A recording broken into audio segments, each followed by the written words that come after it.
وجاءت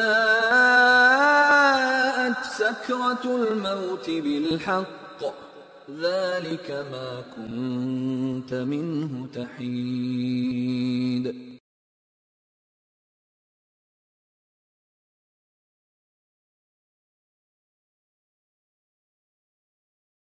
Saya nggak tahu yang pertama Wahabi yang mana yang mengganggu dia. Ya, apa jenis kelaminnya, di mana dia tinggal, sukunya apa, saya nggak tahu. Katanya mereka ini punya tim yang dikirim ke sana, dan ustaz-ustaz Wahabi ini katanya memang gajinya mahal. Sampai hal-hal yang seperti ini kadang sebagian orang nggak malu, kedustaan yang seperti ini dia sebarkan di mana-mana. Wad dolar afdal minad dalil. Kelompok-kelompok ya, kelompok-kelompok transnasional yang memang punya dana yang sangat kuat seperti Wahabi. Wahabi ini sekarang gangguannya kepada kita semakin luar biasa. Dan ini sudah merata hampir di mana-mana. Mulai dari Sabang sampai Merauke. Mereka ini punya tim yang dikirim ke sana. Dan ustadz-ustadz Wahabi ini memang gajinya mahal. Karena laporan dari mantan-mantan mereka, saya beberapa kali waktu ngisi ke Bogor, waktu ngisi di Bekasi, di tempat lain, mantan-mantan ustadz Wahabi laporan ke saya. Saya tahu, Kiai, gajinya ustadz Wahabi tiap bulan tahu berapa? $1.500. Loh, sampean kok tahu? Saya dulu mantan ustadz Wahabi. Jadi saya coba menjadi dai mereka. Satu bulan itu $1.500, lumayan Kiai. Kalau sekarang kan 20 juta lebih. Seandainya punya istri 4, itu lebih dari cukup. 4 hari ini kan 20 juta. 20 juta. Nah terus sampean kok keluar dari Wahabi? Ya saya pikir, saya tidak mantap dengan ajaran mereka. Dulu itu karena tidak punya kerja katanya. Karena tidak punya kerja, sekarang kan sudah jadi dosen Kiai, sudah ngajar ke sana, sudah keluar. Loh, berarti sampean dulu mengajarkan Wahabi? Enggak Kiai, saya dulu minta ditugaskan ke daerah yang jauh dari kota, agar tidak bisa diawasi oleh pengawas. Jadi saya masih tahlilan, masih ini, cuma lama-lama takut ketemu, akhirnya keluar katanya. Jadi $20 memang, $1.500.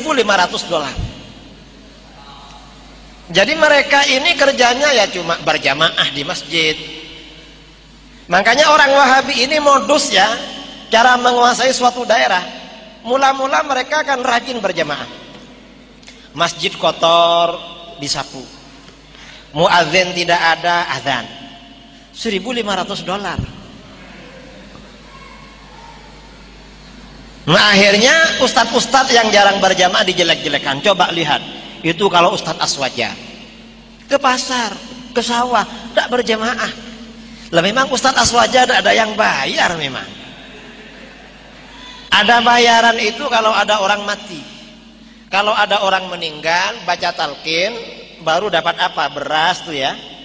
Saya kalau ada tetangga meninggal, lalu baca talqin kan biasanya dihantarkan beras kan, kata orang Madura sortana. Memang tidak ada bayarannya Ustadz Aswaja, makanya tidak pulang dari pasar, dari sawah, berjamaahnya telat-telat, dijelek-jelekkan sama $1.500 ini. Makanya saya katakan, waktu saya kemana-mana, mengapa? Orang-orang tanya, mengapa Kiai Wahabi masih membid'ahkan kita? Kan dalil yang Kiai terangkan sudah jelas. Jawaban kita, lah mereka itu pertimbangannya bukan dalil, tapi dolar. Kalau kita ini kan beragama sesuai dengan dalil, kalau mereka itu beragama sesuai dengan dolar. Wad dolar afdal minad dalil. Ini lagi ada yang lucu-lucu saya. Ya, ini ada yang mengatakan katanya, ini bahasanya saya baca dari transkrip bahasa dia. Ini lagi kelompok-kelompok transnasional yang memang punya dana yang sangat kuat seperti Wahabi katanya. Masya Allah, Wahabi dananya kuat. Ya. Katanya Wahabi ini sekarang gangguannya kepada kita semakin luar biasa. Dan ini sudah merata hampir kemana-mana, mulai dari Sabang sampai ke Merauke. Ya, jadi ini merasa terganggu dengan Wahabi. Ya, saya nggak tahu yang pertama Wahabi yang mana yang mengganggu dia. Ya, apa jenis kelaminnya, di mana dia tinggal, sukunya apa, saya nggak tahu. Jelas ya? Tapi di mana-mana itu kalau ada yang mengajak kepada sunnah, berpegang kepada Al-Quran dan sunnah, maka ada sebagian manusia yang pasti apa? Tidak senang akan hal tersebut. Iya. Ada sebagian orang yang berada di atas kekeliruan pasti tidak menyukainya. Tidak menyukainya. Nah, dia katakan di sini, katanya ini Wahabi sudah merata di mana-mana, hampir di mana-mana, dimulai dari Sabang sampai ke Merauke. Ya. Katanya mereka ini punya tim yang dikirim ke sana, dan ustaz-ustaz Wahabi ini katanya memang gajinya mahal. Ya. Karena laporan dari mantan-mantan mereka, saya beberapa kali waktu ngisi di Bogor, katanya waktu ngisi di Bekasi, ya. Di tempat lain, mantan-mantan ustaz Wahabi lapor ke saya, laporan ke saya. Ya. Katanya saya tahu kiai, gajinya ustaz Wahabi itu tiap bulan berapa?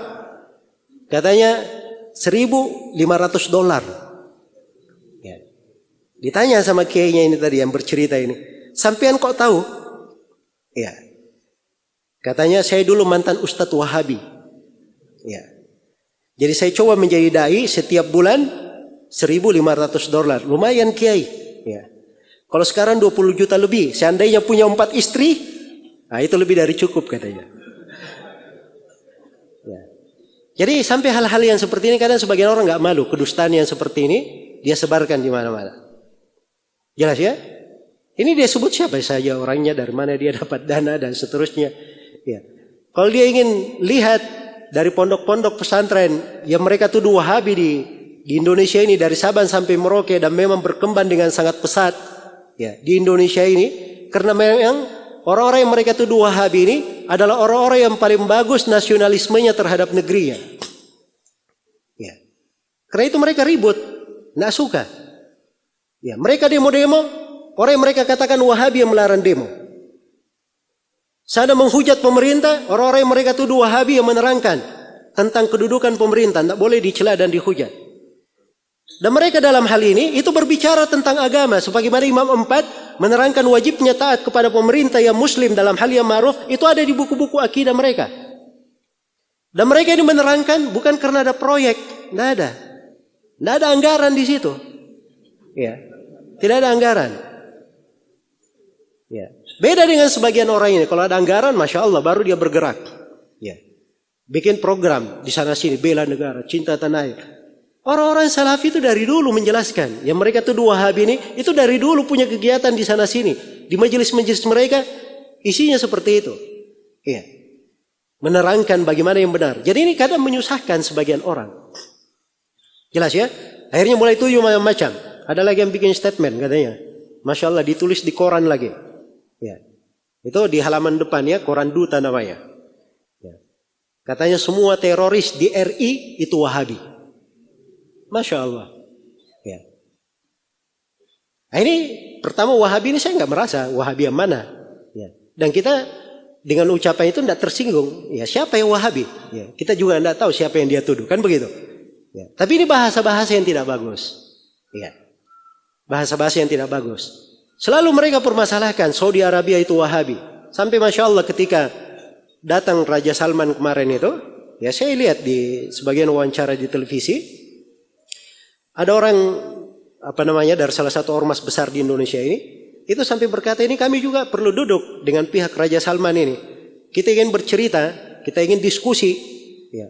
Kenapa orang-orang kalau dia berada di sekitar kuburan Nabi dilarang berdoa ke situ? Ya. Nah, ini membuat saya ya, sebenarnya heran dengan orang-orang seperti ini. Kemarin teriak toleransi, menghargai pendapat. Nah, itu kan pendapat orang, ada dalilnya. Di rumahnya sendiri dia mau melarang. Kok kamu yang sewok? Ya. Kok bisa dia yang marah? Nggak suka di negeri dia, permasalahkan. Kalau dia di Indonesia dia bikin seperti itu, ya silahkan, itu kan urusan dia. Jelas ya? Sampai masalah pakaian orang, pakai jubah, pakai jenggot, ya, tidak isbal, semuanya dikomentari. Ya. Semuanya dikomentari. Kok bisa urusan orang dia ikut-ikutan? Orang mau pakaian apa? Sana pakaiannya telanjang, tidak menutup aurat, Tidak banyak komentarnya di sana. Tapi orang bagus, pakaian jubah, dia pakai kopiah, tidak isbal. Kok itu yang dia komentari? Ya. Ini hal yang tidak baik. Ya, perkara-perkara yang seperti ini pakai jubah, kita tidak menyuruh orang pakai jubah semuanya. Saya tidak pernah berkata pakai jubah itu sunnah. Tidak pernah saya berkata begitu. Ya. Orang dalam berpakaian itu yang penting dia tutup auratnya. Pakaiannya tebal, tidak transparan, bukan menampakkan aurat. Pakaiannya longgar, tidak membentuk auratnya. Pakaiannya tidak menyerupai pakaian orang kafir. Laki-laki tidak boleh menyerupai perempuan, perempuan tidak menyerupai laki-laki. Pakaiannya tidak boleh dari najis atau hal yang berbahaya. Dan pakaian itu bukan pakaian ketenaran. Ya. Yang dia ingin tampil beda dengan manusia. Kalau syarat berpakaian ada, silahkan. Mau pakai baju koko, mau pakai baju gamis, mau pakai jubah, mau pakai baju batik, ya, mau pakai baju Nusantara, istilah mereka ya. Ya. Silahkan. Ya. Silahkan. Kita tidak pernah mengurusi hal-hal yang seperti itu. Ya. Maka ini jangan dipersempit dalam hal-hal yang seperti ini. Maka perkara yang seperti ini tidak bagus. Ya. Menuduh sembarangan. Ya, terkait dengan masalah terorisme, dituduh sebagai teroris dan seterusnya. Ada memang orang-orang. Jadi tidak semua orang yang misalnya dia ini membaca buku-buku Syekh Muhammad bin Abdul Wahab, tidak dikatakan dia ini mewakili Syekh Muhammad bin Abdul Wahab. Ya. Tidak semuanya seperti itu kan. Saya mau beri contoh. Ya. Ada sebagian ormas, Masya Allah. Ya. Sangat dikenal sekali. Ya. Sebagai orang yang mengawal. Ya. Sebagai orang yang selalu mengatakan bahwa kita harus toleransi, moderat dan seterusnya. Ya, ketika pemerintah punya kebijaksanaan full day school, ya, siapa itu yang punya santri-santri demo-demo, kemudian dia berkata bunuh menterinya? Hah? Ketika terjadi hal yang seperti ini, kita tidak berkata bahwa mereka ini mengajari santrinya terorisme atau pemikiran takfiri. Ya, ini kekeliruan dari anak-anak kan begitu. Ya. Tidak bisa, bukan hal yang adil kita nisbatkan bahwa pemikiran mereka adalah apa? Pemikiran takfiri. Kok santrinya bisa berkata bunuh menterinya? Ya. Itu bukan dari hal yang adil. Makanya cara berfikirnya Anda juga kepada orang lain harusnya diperbaiki. Jangan ketika ada yang membaca misalnya, ini ada yang melakukan peledakan bom di sana. Peledakan bom ini didapati di rumahnya, dia baca Kitabut Tauhid karya Syekh Muhammad bin Abdul Wahab. Ya. Oh berarti ini Wahabi. Ya. Subhanallah. Jadi kalau dia baca Al-Quran bagaimana? Dinisbatkan kesalahan kepada Al-Quran begitu? Ya. Tidak boleh seperti itu. Itu kan tidak adil namanya. Tidak adil.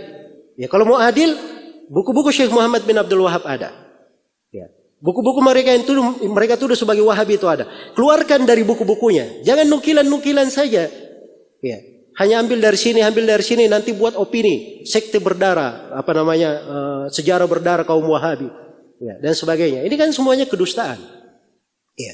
Dan hal-hal yang seperti itu, ini harusnya dihilangkan. Ya, kita harus mendidik umat ini supaya berpijak di atas dalil. Inilah yang menyatukan. Kan di dalam Al-Quran dikatakan, wa makhtalaftum fihi min syai' fa hukmuhu ila Allah. Apa saja yang kalian berselisih, hukumnya kembalikan kepada Allah Subhanahu wa taala. Dan Allah Subhanahu wa taala berfirman, فَإِنْ تَنَازَعْتُمْ فِي شَيْءٍ فَرُدُّوهُ إِلَى اللَّهِ وَالرَّسُولِ إِنْ كُنْتُمْ تُؤْمِنُونَ بِاللَّهِ وَالْيَوْمِ الْآخِرِ. Kalau kalian berselisih pada sesuatu apapun, kembalikan kepada Allah dan Rasulnya. Kalau memang kalian itu beriman kepada Allah Subhanahu wa taala dan hari akhirat. Baik. Jadi ini pembahasan tentang Wahabi ini pembahasan panjang sekali ya. Ya, karena kalau kita ingin bahas semua tuduhan-tuduhan, isu-isu yang berkembang dan syubhat itu banyak sekali. Ya. Tapi intinya kita sudah tahu. Ya. Siapa yang dituduh dengan Wahabi itu, apa hakikat dakwanya, dan saya sudah berikan contoh beberapa bentuk dari tuduhannya. Ya. Maka di akhir dari kajian ini, saya ingin mengingatkan tentang kita semua itu umat Islam itu bersatu di atas satu prinsip. Ya. Kita dikumpulkan di atas suatu hal.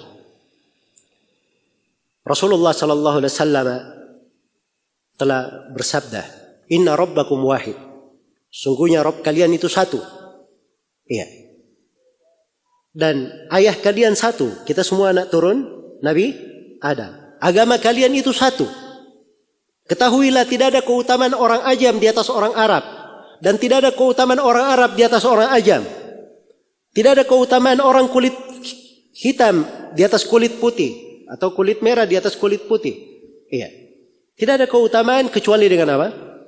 Dengan takwa. Ya. Maka yang perlu kita ajak umat ini adalah berpegang kepada Al-Quran dan As-Sunnah. Supaya dia kenal apa hal yang dengannya dia bertakwa kepada Allah Subhanahu wa ta'ala. Ya. Kalau kita berselisih, dibawakan dengan dalil. Ya. Dibawakan dengan bukti. Agar supaya hal tersebut bisa menjadi baik untuk umat ini. Ya. Dan kita semua harusnya selalu bersyukur kepada Allah Subhanahu wa ta'ala. Ya. Atas nikmat di mana-mana misalnya dia bisa ketemukan orang-orang yang mengajak kepada Al-Quran, mengajak kepada sunnah Rasulullah sallallahu alaihi wasallam, ya. Mendalami Al-Quran dan mendalami hadits Nabi sallallahu alaihi wasallam. Sebab itulah sumber kebaikan.